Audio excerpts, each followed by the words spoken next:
सरपंच संतोष देशमुख हत्या प्रकरणात दिवसागणिक धक्कादायक खुलासे समोर येत आहेत। संतोष देशमुखांचे हालहाल करून मारतानाचे फोटो समोर आल्यानंतर हे प्रकरण अधिकच तापलंय।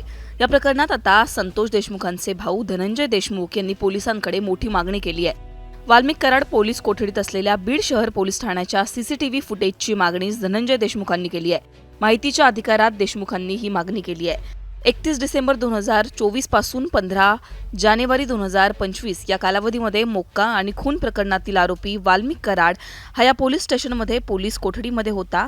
या कालावधीमध्ये या आरोपीला ज्या कोठडीमध्ये ठेवलं होतं त्यासह पोलीस स्टेशनच्या आवारातील सर्व सीसीटीव्ही फुटेज पेन ड्राईव्ह देण्यात यावेत अशी मागणी धनंजय देशमुखांनी केली आहे। बालाजी तांदळेप्रमाणे कराडला दुसरं कोणी पोलीस ठाण्यात भेटलं होतं का हे जाणून घेण्यासाठी सीसीटीव्हीची मागणी केल्याचं देशमुखांनी म्हटलंय।